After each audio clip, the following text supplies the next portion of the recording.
네, 지난 금요일 국회 본회의를 통과한 정부조직법 개정안에 대한 후폭풍이 거센 가운데 조금 전에는 국회법 개정안이 더불어민주당 주도로 국회 본회의를 통과했습니다. 검찰청 폐지 그리고 조희대 대법원장 청문회 추진 등 추석 연휴를 앞두고 격화하고 있는 전국 상황 두 분과 짚어보겠습니다. 차재원 부산 가톨릭대 특임교수, 장성호 전 건국대 행정대학원장 나오셨습니다. 어서 오십시오. 네, 안녕하세요. 네, 안녕하십니까? 자, 국회법 개정안 통과는 잠시 뒤에 살펴보고요. 왜냐하면 이제 정부조직법 개정안하고 이게 연계된 거기 때문에 먼저 정부조직법 개정안부터 살펴보면 여야가 지금 그 중에서도 격렬하게 충돌하고 있는 부분이 이제 검찰청 폐지 부분인데 지난주 정부조직법 개정안 통과 어떻게 보셨는지부터 좀 짧게 들어볼까요? 일단 뭐 검찰 개혁과 관련해서 예. 이 관련된 그러니까 정부조직법이 바뀐 것은 저는 뭐 검찰의 자업자득 측면이 강하다는 생각이 듭니다. 사실 검찰이 수사와 기소권을 함께 지니는 물소부리의 권력을 갖고 있으면서 상당히 많은 뭐 좋은 수사도 하긴 했습니다만 그러나 전국의 중요한 고비고비마다 이 검찰 권력이 권력의 도구가 되는 그러한 모습들을 보였고요. 그리고 또 이 자신들의 실적을 위해서 무리한 수사를 통해서 인권을 짓밟았다는 그런 오명에도 휩싸였고요. 또 하나는 또 일종의 뭐랄까요? 그러니까 자기 식구 감싸기라는 그러한 또 행태를 보이면서 상당한 불신의 한가운데 놓였던 것이기 때문에 이런 측면에서 본다고 한다면 이 검찰청 폐지는 어떤 측면에서는 이 자초한 측면이 있다는 것이고 또 하나는요. 검찰공화국으로 우리가 이 방안이 이야기할 정도로 검찰의 위세가 강했는데 이제야말로 민주공화국을 위한 토대가 만들어진 것이 아닐까라는 생각이 들 정도입니다. 사실 민주화 이후에 가장 큰 정치적 가시를 따먹은 집단이 어떻게 보면 검찰이죠. 검찰이 이 민주화 이후에 최대의 국가 권력이 되면서 여기에 오만과 그에 따른 독주 이런 부분들이 결국 경찰의 폐지로 이어진 것이 아닐까라는 생각이 듭니다. 다만 이 검찰청 폐지로 인해서 80년간 유지되었던 형사사법 체제가 완전히 바뀌는 상황이기 때문에 이에 따른 여러 가지 혼선, 부작용 여기에 대한 부분은 유예기간 1년 동안 철저한 준비가 있어야 된다는 생각입니다. 장 교수님. 새로운 정부가 들어서면 정부조직법은 야당에서 협조해 주는 것이 뭐 타당합니다. 그럼에도 불구하고 지금 국민의힘이 장애 집회를 하면서까지 적극적으로 정말 이번 정부조직 개편안 중에서 검찰청 폐지에 대해서 헌법 제89조를 위반하는 그런 위헌적인 논란이 있다고 강력하게 하면서 이것에 대해서 대통령이 거부권, 제의 요구를 해달라 이렇게까지 주장하고 있지 않습니까? 검찰의 자업자도 있고 정치검찰의 오명 물론 그런 것도 있을 수 있습니다. 제도를 운영하다 보면은 역대별로는 검찰이 결국은 전 정권의 사정을 하기 때문에 그런 뭐 정치적인 사정이라든가 이런 걸 하기 때문에 그럴 수도 있겠지만 그럼에도 불구하고 검찰 1947년부터 78년간 유지한 검찰 제도 자체를 헌법에도 검사와 검찰총장이라는 것이 있음에도 불구하고 이것을 하루아침에 없애고 그리고 이것을 행안부 소속 공소청과 중수청으로 만들어서 결국은 국민들의 어떤 기본권, 형사사법제도의 목적은 국민의 기본권을 보장하는 데 있지 않습니까? 그러나 이것이 보안수사권이라든가 여러 가지 지금 한계가 있기 때문에 과연 이것을 1년 동안 78년 동안 유지한 검찰 조직을 1년 동안 이것을 바꿀 수가 있겠습니까? 그렇기 때문에 야당 입장에서는 이것에 대해서 대통령의 제의요구를 지금 강력하게 요구하고 있고 만약 이것이 되지 않는다면 앞으로 민주당과 정부에서는 상당히 큰 정권적인 리스크가 될 가능성이 크다고 봅니다. 알겠습니다. 자, 이렇게 정부조직법 개정안은 통과가 됐는데도 이 검찰청 폐지를 둘러싼 논란에 여야가 각기 여론전에 나서고 있습니다. 화면으로 먼저 만나보겠습니다. 검찰이 아직도 제정신을 차리지 못하고 국민의 명령인 검찰개혁에 저항하고 있습니다. 법무부 장관은 공무원 신분인 이들에 대해서 감찰뿐만 아니라 징계 조치할 것을 강력히 촉구합니다. 또한 지금 특검에 파견된 검사들이 검찰개혁에 사실상 저항하면서 특검의 수사에 협조하지 않고 복귀하겠다.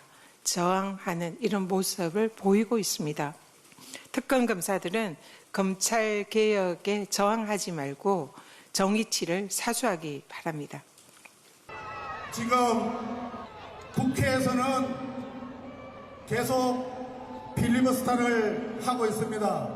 필리버스터를 하는 이유는 정부 조직법을 마음대로 뜯어고쳐가지고 대한민국의 기본 질서를 망가뜨리려고 하고 있기 때문입니다.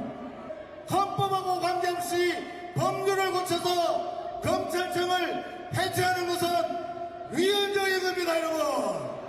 검찰을 없애버리면 대한민국의 범죄자들만 판을 치게 됩니다. 자, 여야 입장 들어봤는데요. 먼저 이 검찰청 폐지를 둘러싸고 조직 내 반발이 커지자, 그러니까 검찰 반발이 커지니까 민주당이 법무부에 감찰 등을 통해 가지고 강력하게 대응해달라 이렇게 요구하고 있습니다. 어떻게 보시나요?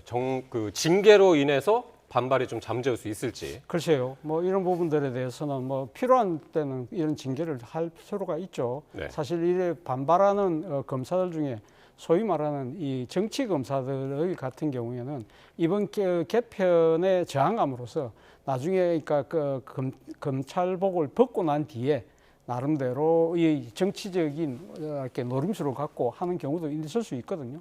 그런 부분들에 대해서는 뭐 당연히 감찰을 통해서 징계를 할 필요가 있다는 생각이 들고요. 지금 특검에 파견돼 있는 검사들의 비협조 이런 부분들은 사실 뭐 이래 징계라는 측면보다는 좀 더 뭐랄까 이해와 설득을 통해서 함께 가는 방향으로 가야 되지 않을까라는 생각이 듭니다.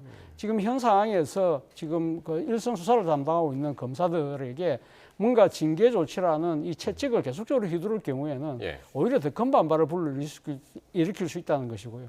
또 한편으로는 사실 검찰청 폐지로 인해서 지금 전국적으로 검찰이 검사관이 2,300명, 그리고 수사관이 한 6,000명 정도 되거든요. 그러니까 이분들의 입장에 한 8,000명 넘는 이 공직자들의 입장에서 보면 상당히 미래가 불투명할 수밖에 없잖아요. 그렇죠. 그렇기 때문에 조직 개편이 도대체 어떻게 되고 나는 어디로 가야 될 것인가도 상당히 지금 모르는 상태에서 걱정과 우려가 커질 수밖에 없기 때문에 이런 분들의 불평 그리고 이 불만 이런 것까지 징계를 한다고 한다면 그거야말로 말 그대로 입틀막이 될 수 있기 때문에 저는 이 유예된 1년 동안 이 보완 대책을 마련하고 나름대로 이 지금 검사와 수사관들이 재배치와 관련해서는 당사자의 의견을 적극적으로 수렴할 필요가 있다는 생각이 듭니다. 보완 대책을 마련하고 계속해서 설득 작업이 필요하다. 그런 말씀이셨고요. 글쎄요, 설득 작업이 이것이 가능할지 모르겠습니다. 지금 현재 검사가 70명 정도 사직을 한 상태고 어제 그 대전지검 서산지청 소속 차호동 부장검사가 지금 글을 올렸는데 그 어디서도 찾을 수 없는 독재국가에서 볼 수 있는 기형적 제도다. 그렇게 얘기했고 그리고 공무원인 본인이 유일한 반대 의사는 사직을 선택할 수밖에 없다. 문제는 수사와 기소를 억지적으로 분리를 해서 검찰 그동안 78년 동안 쌓아온 검찰 조직을 와해시키는 데 있고 법치주의 훼손이 본질이다. 그렇기 때문에 검찰이 간판을 내리는데 책임지는 사람이 없는 것이 한탄스럽다. 이런 취지로 지금 부장검사가 사직을 했고 이것이 앞으로 1년 동안 줄기차게 이런 것들이 이제 제기될 가능성이 크고 과거에 이제 현대 우리가 이제 다원의 이익주의 사회에 살고 있지 않습니까? 뭐 이공화국 얘기를 하면 장면 정권 때 그때는 군이 사회에 가장 큰 세력이었는데 10만 명을 장교를 감군하겠다고 장면 정권이 한 다음에 박정희 5.16 쿠데타가 일어났습니다. 그렇기 때문에 현대 사회에서는 다원 이익주의이기 때문에 검찰의 이익, 검사들의 이익, 그리고 기존의 어떤 검찰 출신들의 이익 이런 것들이 상당히 크기 때문에 앞으로 1년 동안 이 갈등이 상당히 커질 가능성이 크다고 봅니다. 이런 검찰 조직의 반발과는 별개로 지금 또 이제 헌법 소원을 낸다고 그러는데요. 그러니까 검찰 동의회 그렇고 야당 이제 국민의힘에서 이제 그렇고 말이죠. 헌법 소원에 그 원리는 뭡니까? 지금 뭐 위헌이라는 거죠? 일단은. 그렇죠. 위헌이라는 거죠. 아까 제가 말씀을 드렸지만 헌법 제 89조에 보면은 검사와 검찰총장이라는 예. 그런 것이 나오기 때문에 검찰청이라는 것은 검사와 검찰총장이 근무하는 곳이 검찰청이지 않습니까? 검찰총장이기 때문에 장이라는 것은 검찰청의 장이라는 뜻이고 그것을 국회에서 한 하위 법률로서 헌법을 다시 바꾸는 그래서 공소청과 중수청으로 만드는 그런 것들이 기형적이고 위헌이라는 겁니다. 오늘 우리 국민의힘에서 장외 집회를 하면서도 마찬가지로 그 연사들 원내대표가 가장 강력하게 이거에 대해서 얘기를 했는데 이런 위헌적인 것을 예. 헌법재판소에서 반드시 바로 잡겠다 그렇게 예. 이제 얘기하고 있기 때문에 법은 법대로 그리고 야당은 야당대로 그리고 장외에서는 장외대로 그리고 검찰 조직은 검찰 조직대로 상당히 공세적으로 이거에 대해서 맞설 가능성이 크다고 봅니다. 그러니까요. 만약 진짜 이제 헌법 소원되면은 이게 정말 법적으로 이제 장기전에 갈 것 같은데요. 저는 뭐 위헌이라고 말씀들 하시는데 예. 제가 뭐 헌법 학자는 아닙니다만 제가 갖고 있는 나름대로의 상식으로는 저는 위헌이 될 가능성이 적다는 생각이 듭니다. 왜 그러냐면 앞서 말씀하신 것처럼 헌법 제89조에 검찰총장이라는 단어가 나오거든요. 그 말고는 단 한 군데도 검찰이라는 단어가 나오지 않습니다. 검사와 검찰총장 이렇게 나오죠. 아니요. 제89조에는 검찰총장, 예. 합동참모의장, 각군 총장 등 예. 이런 사람들을 임명할 때 국무회의의 심의를 거쳐야 된다고만 예. 돼 있습니다. 그렇기 때문에 이 소위 말해서 검찰이라는 이 기관을 이 뭐랄까요? 그러니까 헌법에 명시했다고 이렇게 볼 수가 없다는 것이죠. 예를 들면 헌법기관이라고 하는 국회의원 같은 경우는 이 헌법에 별도의 장들이 있어서 기관으로 확실하게 명시를 하고 있지만 검찰총장의 인사와 관련된 부분을 국무회에서 심의한다 정도로만 되어 있기 때문에 이것이 과연 이 위헌이라고 예. 결론 짓기에는 상당한 논란이 있을 수 있다는 그럼 것이고요. 어쨌든 그 검찰총장도 어쨌든 나중에 그 명칭이 바뀔 것이기 때문에 예, 그렇죠. 그런데 문제는 헌법 문구도 좀 바뀌기는 해야겠네요. 그렇죠. 그래서 이제 지금 위헌이 아니냐는 것인데 문제는 그래서 제가 생각했을 때는 그러니까 논란이 있을 수 있지만 그러나 예. 근본적으로 헌법을 위배했다고 볼 수는 없을 수 있다는 거죠. 왜? 독립적인 헌법기관으로 헌법이 명시를 하고 있지 않기 때문에. 그리고 또 하나는 이 지금 검사라는 조항은요. 헌법 제12조 3항이 나오는데요. 검사가 영장을 청구할 수 있도록 검사의 영장 청구권을 지금 보장하고 있는 거거든요. 예. 자, 이 검사가 영장 청구를 하는 것이 일종의 기소 행위를 위한 하나의 전 단계라고 본다고 한다면 이 지금 이 공소청에서 기소의 그 행정행위는 그대로 하고 거기서 이야기하는 오늘 추미애 의원이 그랬던가요? 공소관으로 검사라는 명칭을 없애고 공소관으로 하자는데 네. 제가 생각했을 때는 이런 위헌 논란을 없애기 위해서라도 공소청에는 검사를 그대로 두면 됩니다. 그래서 그 검사가 이 영장 청구권을 그대로 갖고 가는 것이기 때문에 예. 이것은 위헌이 될 수가 없는 것이죠. 그렇기 때문에 제가 생각했을 때는 결론적으로 이 위헌의 논란이 있지만 위헌으로 판명되기는 쉽지 않다는 생각이 든다는 거죠. 예. 근데 지금 우리가 지금 특검을 겪고 있지 않습니까? 네. 특검 수사가 계속 진행되고 있는데 기존 검찰과 마찬가지로 이제 수사권하고 기소권을 다 갖고 있죠. 그래서 특검이 상당한 지금 성과를 내고 있다. 그런 두 가지 권한을 같이 갖고 있기 때문에. 그런데 이제 이번에 그 법 개정으로 인해서 중수청하고 공수청으로 나뉠 경우에 지금 특검과 같은 지금까지의 검찰과 같은 수사력이 나오기 힘들다. 이런 지적이 있던데 여기서 대해서는 어떻게 보시나요? 당연히 그렇지 않겠습니까? 집단 이기주의가 있고 기관 간 이익도 있고 서로 갈등이 있는 겁니다. 지난 계엄 이후에 윤석열 대통령 수사에 관련해서 벌떼처럼 지금 수사기관에서 달려들어서 서로 경쟁을 하지 않습니까? 그런 집단적인 수사기관과의 어떤 경쟁이 있기 때문에 그것에 대해서 국가수사기관으로서 우리가 과거에 검수완박 이후에 참담한 현실을 우리 한번 보셨습니까? 지난번 공수처에 그건 여러 가지 수사의 허점도 봤지만 검수완박 이후에 미제 사건이 34%나 증가됐고 검찰 1인당 사건이 3년 새 25% 증가됐고 장기 미제 사건이 4배 증가됐습니다. 이런 것들이 뭡니까? 결국은 검찰이라는 수사와 기소 동시에 있는 책임감을 가지고 하면은 이런 것이 없고 경찰에 하명 수사를 해놓고 제2 요구를 받아서 제2 수사 보안 수사를 하면은 이런 것이 줄어들 텐데 검찰한테 지금은 공소청이라고 해서 경찰에서 올라온 거 그냥 거기에서 기소만 해라. 그러면 범죄자가 양상되는 거 아닙니까? 수사를 잘못해서 만약에 살인죄가 살인이 아닌 걸로 해가지고 올려가지고 검찰이 그냥 기소를 안 한다면 범죄자가 그냥 돌아다니는 것 아니겠습니까? 그렇기 때문에 왜 그 78년 동안 정말 뭐 소위 말해서 대북 휴민트처럼 예. 그렇게 알차게 짜임새 있게 조직화되고 어떤 정제된 그런 전문가 집단을 두고 이렇게 이것을 다 갈라놓고 하냐. 물론 정치검찰이라고 이재명 대통령 되기 전에 이재명 대통령에 대한 검찰의 수사 그런 것이 있다고 해서 그러면 검찰 조직이 잘못된 것이 있다면 법으로서 그것을 혁신하면 되지 않겠습니까? 검찰청 자체를 없애면서 그런 것에 대해서 응징한다고 하는 그런 이미지는 저는 보기도 좋지 않고 나중에 이것을 어떻게 감당할지 1년 동안 이것이 해결이 될지 그것에 대해서 상당히 저는 걱정이 됩니다. 그러니까요. 지금 말씀하신 것처럼 뭐 검찰청이 당장 없어지는 것은 아니죠. 그러니까 법이 개정은 됐습니다만은.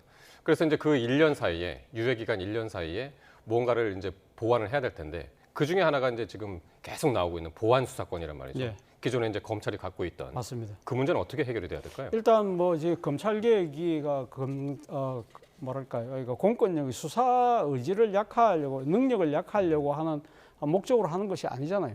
결국 검찰 개혁이라는 부분이 그동안에 오용되고 남용되었던 검찰 권력을 혁신하자는 차원에서 시작된 것이기 때문에 뭐 그런 측면에서 검찰청 폐지는 당연한 것이고요.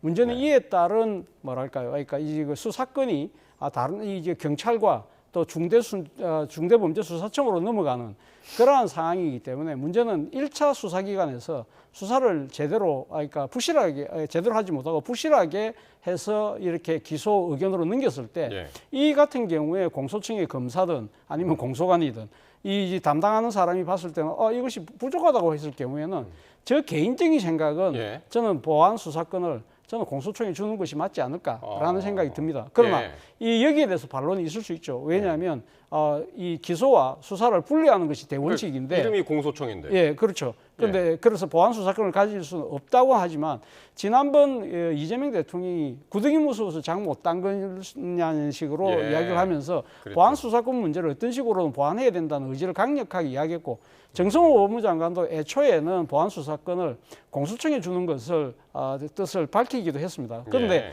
앞서 말씀드린 것처럼 이 기소와 수사의 분리 원칙에 위배가 된다고 한다면 저는 공소청 검사에게 저는 보안 수사 요구권을 줘서 1차 수사기관에게 그걸 요구할 수 있고 그 요구 시에는 상당한 구속력을 가질 수 있도록 보완하는 것이 하나의 순서가 아닐까라는 생각이 듭니다. 뭐 보안 수사 요구권. 민주당이라든가 정부에서 그걸 뭐 주겠습니까? 진퇴양난이 되리라고 생각이 들고 이 보안 수사권이라는 것은 정말 중요한 건데 변호사의 88%가 검사의 보안 수사권을 유지해야 된다. 그렇게 얘기하는 겁니다. 예를 들어서 그런 겁니다. 의사가 진료를 하는데 문진표만 보고 진료를 한다거나 또 대기업에서 사원을 뽑는데 면접을 안 보고 서류 면접만 보고 하는 거나 보안 수사권이 없는 것은 그만큼 위험스러운 것이 상당히 많은데 지금 뭐 민주당 여러 가지 법사위원들이나 이런 뭐 추미애 위원장이나 여러분들이 하는 얘기는 검사 자체를 여기서 완전히 배제하고 싶은 겁니다. 그러나 그것이 가능할지 지금은 일단 민주당의 다수의 의석으로서 이것을 통과를 시킬 수 있겠지만 그럼에도 불구하고 앞으로 이제 1년 동안 유예 기간이 있는데 이 동안 상당히 큰 혼란이 있어서 이것을 민주당이라든가 정부에서 어떻게 브로킹을 할지 지켜볼 일입니다. 알겠습니다. 그래서 이제 정부에서는 정부 주도로 이 TF를 만들겠다고 그랬고 민주당 빠져라 그랬잖아요 지난번에. 민주당은 계속해서 이제 굉장히 이제 절대적으로 수사권 주면 안 된다는 그런 입장이어서 어쨌든 정부 주도로 만드는 TF이기 때문에 그 과정에서 이제 어떻게 논의가 진행될지 지켜봐야 될 것 같고요. 오늘은 이제 국회법 개정안도 통과가 됐죠. 이제 주말 사이에 이제 4개 쟁점 법안 중에서 3개가 통과됐고 지금 하나 필리버스터 진행 중인데 이거 먼저 여쭤봐야겠는데요. 필리버스터 지금 효과적으로 진행되고 있는 겁니까? 효과적으로 진행되고 있는 걸 떠나서 국민의힘이 할 수 있는 것이 없지 않습니까? 지난 총선에 우리 국민들이 민주당한테 다수의 의석을 108석 이상을 줬기 때문에 예. 여당과 야당이 합의가 되려면 국회에서 어느 당이든 150석 과반을 넘는 정당이 있어서는 이것이 대화 타협이 안 됩니다. 그러나 지금 민주당 입장에서는 180석을 넘어 있기 때문에 모든 것을 지금 할 수 있지 않습니까? 그래서 국민의힘 제1야당으로서 정부를 견제하고 그리고 압박하고 그리고 국민을 위해서 잘못된 것을 막아야 되는데 그것이 역부족이다. 그렇기 때문에 할 수 있는 것은 네. 선진화법 때문에 국회를 문을 틀어막을 수도 없고 의사봉을 뺏을 수도 없습니다. 예. 그런 상황에서 할 수 있는 것이 24시간 필리버스터 하나. 그리고 우리 국민의힘이 갖고 있는 상임위원장이 있다면 그것은 또 6개월 정도 이것을 할 수 있는 그런 것도 있고 그리고 또 나머지는 당원들과 장외에서 할 수 있는 것. 그러니까 국민의 입장에서는 지금 할 수 있는 것을 다 하는 겁니다. 예. 그러니까 민주당은 굉장히 괴롭히고 있는 거예요. 지금은 사실 휴일인데 오늘 180명 나왔습니다. 180명이 이제 전부 찬성해가지고 이 국회법 개정안도 통과가 됐는데 어떻게 보십니까? 저는 뭐 이 지금 국민의힘 나름대로 뭐 할 수 있는 최후의 수단이 필리버스터밖에 없다고 하기 때문에 뭐 그럴 수 있다고 봅니다만 그러나 과연 이 지금 마음은 다른데 콩밭에가 있잖아요. 오늘 지금 필리버스터가 지금 국회 진행 중인데 다수의 의원들은 전부 다 장에 가서 지금 전선을 오히려 그러니까 이렇게 넓히는 그런 상황이잖아요. 제가 생각해서는 그렇습니다. 모든 이런 투쟁에는 선택과 집중이 필요한 것이거든요. 사실 필리버스터에 집중을 해서 민주당 입법 독주를 그러니까 자신들이 생각하는 이 입법 독주를 막기 위해서 총력을 펼쳐도 모자랄 판에 예. 이런 식으로 전선을 확대해서 이 투쟁력을 분산한다는 것 자체가 제가 생각했을 때는 조금 이해가 되지 않고요. 또 하나는 이 필리버스터라는 그 제도가 지금 뭐 이 국민의힘이 열심히 하고 있습니다만 국민들이 전혀 모르고 있거든요. 왜 그런 이 사태가 벌어졌을까요? 사실 오늘처럼 국회법 개정안 부분 같은 경우는 사실은 별로 반대의 논리가 그렇게 뚜렷하지 않아요. 왜냐하면 정부조직법이 바뀌어서 정부의 명칭이 바뀌는데 거기에 따라서 상임위의 그 명칭을 바꾸는 법안까지 이를 이야기하는 부분들에 대해서는 국민들 다수가 저거 이야기하려고 24시간 동안 저렇게 잡고 있느냐라는 이야기가 나올 수밖에 없는 것이고요. 예. 또 하나는 오늘 장애 투쟁을 해서 오늘 뭐 이 장동혁 대표나 송원석 원내대표가 대국민 호소를 했는데요. 제가 생각할 때는 그렇습니다. 필리버스터가 시작되면 1호 이 지금 필리버스터를 하는 의원으로 장동혁 대표가 나서고 2호는 송원석 대표가 나서서 이 국회 제도권 내에 보장된 시간을 활용해서 자신들의 주장을 마음껏 펼칠 수 있잖아요. 24시간 동안 펼칠 수 있는데 이런 그 야당의 지도부가 나서서 필리버스터를 하게 되면 아마도 모르긴 몰라도 대한민국의 모든 언론들이 보도하지 않을까요? 국민들도 상당히 귀를 기울일 수밖에 없는데 여기 보통 보면 초재선 의원들이 가서 거의 시간 때우기용 필리버스터를 지금 하고 있다.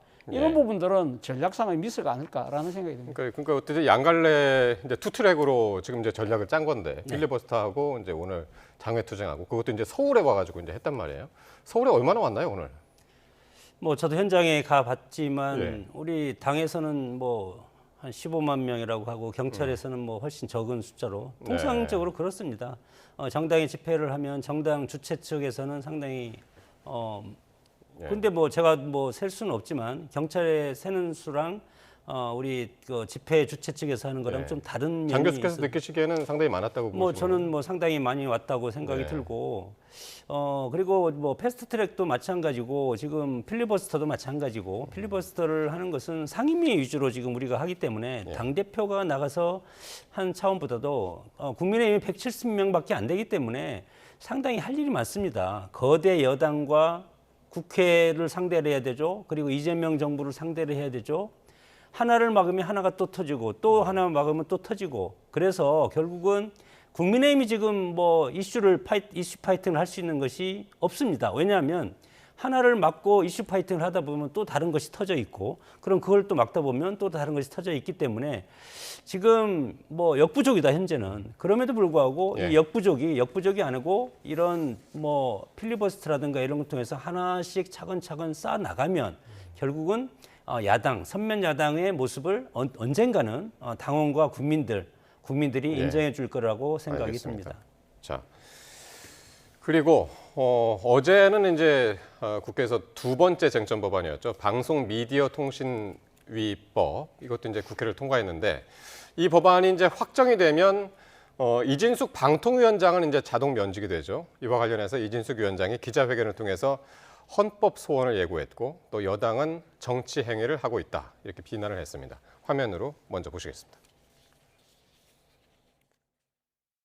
소위 민주당의 강성 지지자들인 개딸들에게 추석 위성 선물을 하려고 충분한 협의 없이 이 법을 통과시킨 거 아닙니까?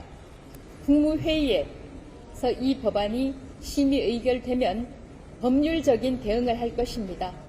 지금 방송을 정상화하겠다라는 국회의 노력을 민노총 또는 대통령을 위한 방송으로 만들겠다라고 얘기하는 것은 도를 넘은 발언이고요. 결국은 이분이 지금 이 법을 가지고 본인이 최대한 정치행위를 하고 있는데 네, 지금 막 녹취 들으셨는데요. 속보 먼저 전해드리고 말씀 이어가겠습니다. 국가정보자원관리원 화재로 중단됐던 행정정보 시스템 중에 30개 서비스가 복구됐다는 소식입니다. 행정안전부는 오늘 밤 10시 기준으로 국정자원 화재로 멈춘 647개 서비스 가운데 모바일 신분증, 그리고 우체국 인터넷 예금 등 30개 서비스가 복구됐다고 밝혔습니다. 행안부 측은 국민 안전, 또 국민 재산과 경제 활동에 영향을 미치는 시스템을 최우선으로 복구하고 또 시스템 중요도 등 등급제에 따라서 우선순위를 두고 있다고 설명했습니다. 일부는 복구가 됐지만 완전 복구에는 시간이 좀 한참 걸릴 것 같은 그런 소식까지 지금 막 들어오고 있습니다. 자, 이진숙 위원장 앞서서 말하는 거 들어봤는데요. 어쨌든 이진숙 위원장은 진짜 이 법률이 완전 국무회의까지 통과되면은 이제 의원 면직이 되는 상태이고 지금 발언은 어떤 얘기를 했냐면 민주당 강성 지지층들에게 추석 선물을 주기 위한 것이다 이렇게 얘기했는데. 예, 뭐 방통위법을 비롯해서 이 검찰 개혁을 관련된 정부조직법 이런 부분들은 제가 생각해도 좀 상당히 너무 빠르고 이 속도전에 치우친 느낌을 지울 수가 없습니다. 물론 이런 부분들은 민주당을 지지하는 지지층들의 바람에 부응하기 위한 당 차원의 일종의 전략이라고 볼 수 있습니다만, 뭐 이 지금 그 검찰 개혁과 관련해서는요, 80년 동안 유지되었던 이 형사사법 체제의 전면적인 개편이기 때문에 상당히 좀 더 국민들과의 공론을 통해서 국민들을 이해와 설득, 공감을 얻어내는 노력이 필요했었다는 생각이 들고 방송미디어통신위원회법도 사실은 원래 당초 계획했던 것 중에 하나가 유튜브나 OTT도 같이 규제하는 거였는데 이번에 빠졌거든요. 이런 부분들이 상당히 그러니까 좀 논의가 그러니까 이 속도전에 치우치다 보니까 그런 꼼꼼한 측면에서 꼼꼼함을 제대로 챙기지 못했다는 비판에 직면할 수밖에 없지 않나는 생각이 들고요. 그리고 오늘 뭐 지금 이진숙 위원장이 본인 이야기로는 지금 자신을 쳐내기 위한 하나의 법 개정이라는 식으로 이야기하는데 결과적으로는 그렇게 되고 있는 건 맞습니다만 이 사실 그리고 또 하나는 이 방송미디어통신위원회법을 통해서 정권이 영속적으로 계속적으로 이 방송을 장악하려고 하는 것이 아닐까라는 이 주장을 하는데요. 사실 그 주장과 관련해서는 누워서 침 뱉기가 아닐까라는 생각까지 듭니다. 사실 본인이 방송통신위원장 시절에 2인 체제였잖아요. 법이 규정하고 있는 이 지금 최소한의 행정 결정은 방송통신위 같은 경우는 위원 3명의 체제였거든요. 그래서 그때 당시 임명했던 EBS 사장 같은 경우는 결국 법원에 가처분 신청이 받아들여졌단 말입니다. 이런 것들을 본다고 한다면 자신의 행위를 먼저 돌아볼 필요가 있다는 생각이 들고요. 그리고 또 하나는 본인이 이거 사실 방송통신위원장으로 있으면서 상당히 행정기관의 수장이라기보다는 일종의 대중정치인과 같은 그런 정치적 언행을 계속적으로 일삼아왔다. 그런 측면에서 본다고 한다면 이번 나름대로의 저항도 향후 정치적인 입지를 확보를 위한 일종의 자락갈기가 아닐까라는 생각까지 든다는 겁니다. 예. 자, 장 교수님. 표적 감사라는 얘기는 들어봤어도 이제 표적 입법 그만큼 민주당은 무소불위로 아무거나 할 수 있는 그런 국회에서 의석수를 가지고 있기 때문에 저렇게 밀어붙일 수 있는 것이 아닌가. 상당히 국민들이 보기에는 오만한 그런 입법 활동을 하고 있다고 생각이 들고 이것이 지금은 뭐 정권 초기고 마음껏 할 수 있고 개혁을 12월까지 이렇게 이제 추진해서 다 한다고 그러는데 예. 윤석열 정부 때 전현희 국민권익위원장은 임기 만료하지 않았습니까? 물론 상당히 여러 가지 뭐 감찰도 받고 했지만 국민의힘의 의석수가 적기 때문에 네. 만약에 그때도 만약에 그랬으면 그랬을까? 그렇게 역지사지로 제가 생각을 해보지만 그럼에도 불구하고 이것은 해도 넘어간 것이 아닌가 생각이 듭니다. 2008년에 출범한 방통위가 17일 만에 문을 닫고 거기에 기존의 방통위 기능을 전부 하고 그 다음에 미디어 진흥 업무만 합쳐서 과학기술정보통신부죠. 미디어 기능만 합쳐가지고 방송미디어통신위원회라는 새로운 입법을 만들어서 함으로써 이준숙 방통위원장을 자동 면직시키는 이런 것이 입법 독재라고 저는 생각이 듭니다. 예. 그렇기 때문에 어떤 한 인권이라는 그런 측면도 있고 물론 정권이 다르기 때문에 방송 미디어가 상당히 중요하지 않습니까? 그런 것은 저도 10분 이해를 합니다. 정권이 바뀔 때마다 방통위와 방송을 장악하기 위한 권력의 그런 노력은 항상 있어 왔는데 예. 그럼에도 불구하고 이것을 폐지하고 다른 것을 하고 그리고 방통위 소속 공무원을 포함하지만 정무직은 제외한다고 그런 것을 조항을 만들어 놓고 예. 그렇게 해서 이런 것들이 표적 입법이라고 하는데 이것을 이제 뭐 헌법소원 한다는 건 아니겠습니까? 그래서 헌법소원에서 과연 이것을 뒤집을 수 있을까? 예. 그래서 한번 우리가 지켜봐야 된다고 봅니다. 예. 자, 그리고 마지막으로 오는 30일 법사위에서 이제 청문회가 예정되는데 과연 조희대 대법원장이 참석할까? 이게 관심이었는데 조희대 대법원장 그리고 대법관들 그리고 직위원 판사 등 증인으로 채택된 모든 사람들이 이제 모든 판사들, 법관들, 대법원장 다 참석을 안 한다고 그랬거든요.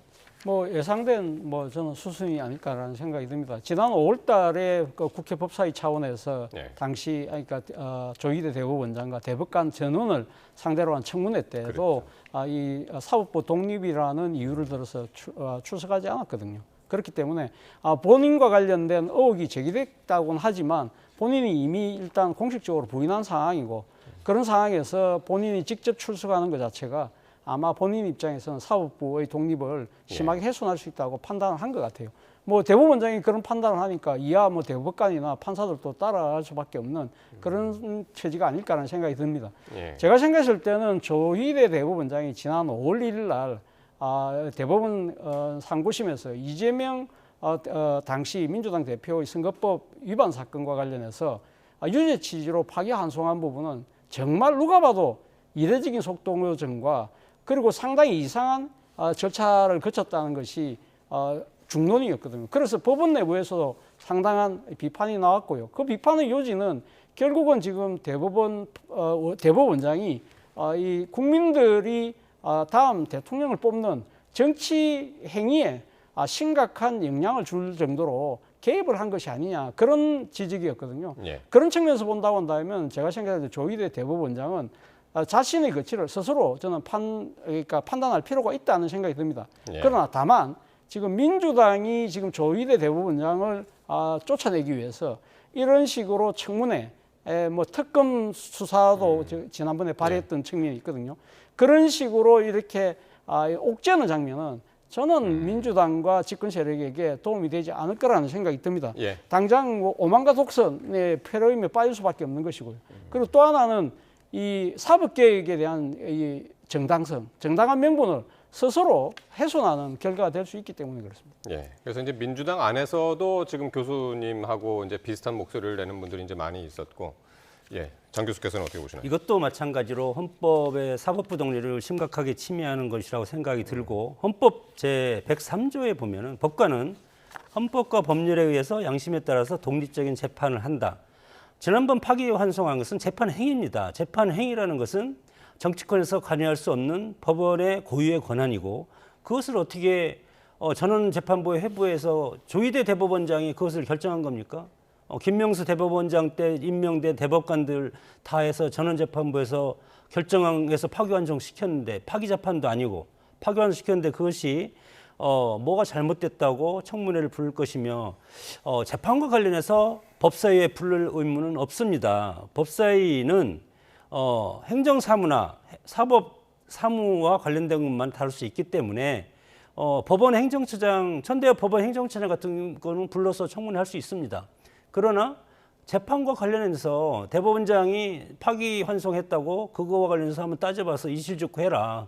그렇게 하는 것은 재판부는 헌법에도 보장돼 있지 않습니까? 양심에 따라서 독립적으로 재판한다고 돼 있고 예. 지난 5월 14일 날 정청래 법사위원장이 또 한 번 청문회를 했지만 그때도 마찬가지로 그때는 왜 불렀습니까? 5월 1일 날 그 파기환송 때문에 그것 때문에 다시 14일 날 부른 것 아니겠습니까? 그러나 그때도 재판과 관련된 거기 때문에 대법원장과 대법관들은 안 가겠다. 똑같은 원리를 다시 반복하고 있는 것은 이것은 국민 여론용으로 지금 정치 공세로 하고 있다고 보고 예. 탄핵을 가기 위한 빌드업이 아닌가. 그러나 탄핵을 한번 또 대법원장까지 탄핵을 시킨다면 예. 정말 국민적 역풍이 상당히 강할 거라고 생각이 듭니다. 예, 알겠습니다.